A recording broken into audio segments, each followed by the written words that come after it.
This is Professor Pete Alexander with the Winning at Business and Life podcast, where business leaders share their insights. It is 6 questions in 7 minutes because successful business leaders are busy and rarely have more time to spare. So let's get to it. Question number 1. In a few sentences, please tell me who you are and what you do. I'm Perryn Olson. I'm the Chief Strategy Officer at MyIT. We're a Louisiana-based IT firm that specializes in construction, auto dealers, and medical practices. And I head up the sales, marketing, and account management teams. Perryn, it's great to have you on the show. Question number 2. What's the best thing about working in your industry?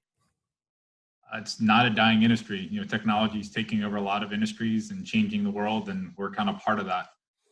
One note that I did learn going into IT, moving from the marketing agency world to IT, was IT guys don't like change. And I'm a bit of a change maker, so I tend to shake the trees a little bit at the office. That's interesting. I can see that because IT, yeah, they're set in their ways with certain technology, and so you come in here and shake the leaves up a bit. It probably can be a bit of a challenge at first. Yeah, definitely, and especially with security, they don't like to see new holes come up, and it's just the nature of the business. It constantly evolves, and there's a lot of training involved. And oddly, in IT, most of them don't have college degrees. Some of the best techs are just kind of self-taught. They're constantly learning new technology, learning new certifications, things like that.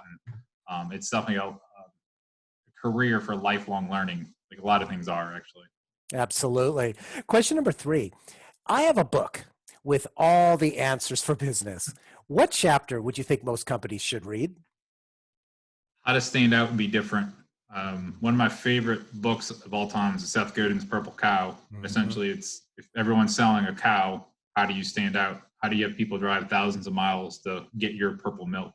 And in IT, we're commoditized. One IT firm is like another. Internal IT versus external IT. What we are, people think is all the same, and essentially what we do is invisible. We help with efficiency. We do cybersecurity. It's all invisible, and that's a good thing. There's actually a quote we added to the wall was, good technology is like magic. It's invisible. And the right clients, when they come in, they're like, oh, I get it. And I can almost tell a good versus a bad prospect because of that quote. I love that quote. That's really, it serves for a really good metaphor. It's fantastic. Question number 4. Other than the generic work harder, have a great attitude, and care for customers, what advice or insight would you give to other business leaders? Really, the best advice I got young in my career, because I started doing sales straight out of school, was don't burn bridges. In New Orleans, where I'm at, this is really a big, small town. And one of the clients I remember just wanted to curse out one day because she just dropped the ball, blamed me to her dad, who was the CEO. I switched careers, went to a new company, and she was the CEO now of one of our largest clients. And I'm really glad I didn't burn that bridge 10 years earlier. And it keeps coming around. Certain people that you just take the high road on, eventually they come back, and it's full circle. And I think that fits in business. I've been at MIT almost 4 years now, but I've known the firm for 15 years beforehand. And there's been a lot of people that we've worked with in and out over the years. And just it's about relationships and taking the high road. And I came to MIT because I knew they took the long view of things. And there's certain things that are painful today that we know long-term will be better. And I think that's actually showing the last few months of living in the coronavirus world, that some of the companies that took some shortcuts along the way are getting hit harder, struggling a lot more than the companies that had good roots and capital in the bank, things like that. Yeah, and it's interesting as you're talking about that. It reminds me that it really is a small world, especially in a particular industry, because it's much easier for people to move from company to company that's in their own industry. And so if you burn bridges in one of them, chances are it's going to come back to bite you, because there's going to be people who know of you burning the bridges at the previous location. So I think that's very wise what you're saying. Oh, most definitely. And you don't know who's moved to what company. If the average person spends 3 years at a company, 10 years from now, they're at 3 different companies at that point. And who do they know? And, it's the references on a resume might be one thing, but I'm going to go to LinkedIn and see who do you know in common. And I'm going to ask them, hey, what do you think of Pete? And that'll tell me a lot. Yes, I've done the same thing. It's if I'm directly connected with somebody who knows this person, that's the person I'm going to reach out and just simply ask, so what do you think? Yeah. So, and it's a simple question, and people got to realize that. So I thank you for sharing that, because I think that is very wise, especially as people are looking at new opportunities now. So question number 5, what other business leader like yourself would you like to acknowledge and invite to be on my podcast? I was thinking, who would you want to talk to? Because you've done this a while, and somebody just always makes me smile and has a very unique background.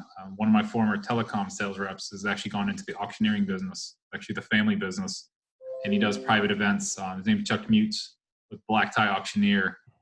So he has the perfect voice, and it's just exciting to talk to, whether he's on stage or on podcast. And it's actually really interesting to talk to him right now, because he's actually converted some live events for nonprofits to virtual events, and he's still doing auctioneering via Zoom.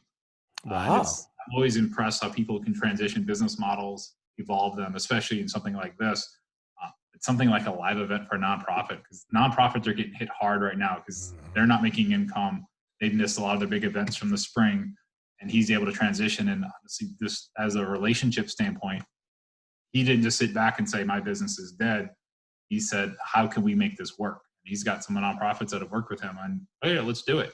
And it's been great. And he's good. And he's also thinks like a business person. So when he works with a client, because I introduced him to a friend one time and who runs a family charity, and he shows, look, here's the return on investment. Your gala should run this much money, should and this, and just talk through all that stuff. But he's a fun person to talk to, understands business, and it's just exciting. He's one of these very optimistic people as well. So Oh, it always makes me smile when I talk to him.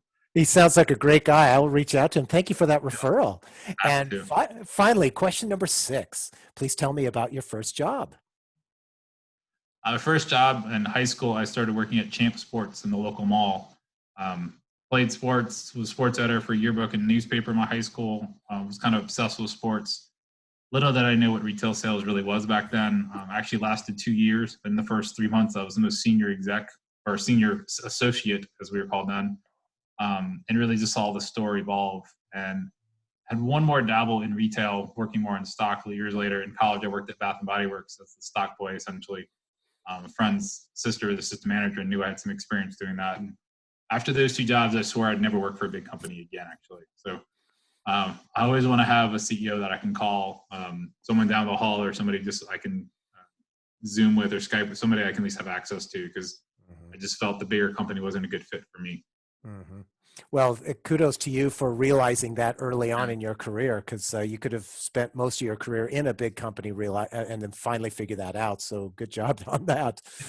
And it's interesting now, as we've actually went from a 28-person company to an 80-person company in the last few months, through a merger. And my CEO no longer is down the hall; he's 5 hours away. But it still has that kind of small town feel, because we're both Louisiana firms that are working together, and we're all part of the same team, and the culture fits very well. So I've had to make sure, because I told them that story actually early on. I want to make sure that we're not going to grow into that, because our plans are growth, and me being in charge of marketing and sales, that's a big part of what we're doing, is growing the firm. Mm-hmm. But that's one of the main tenets of us, is keeping that personal feel. Mm-hmm.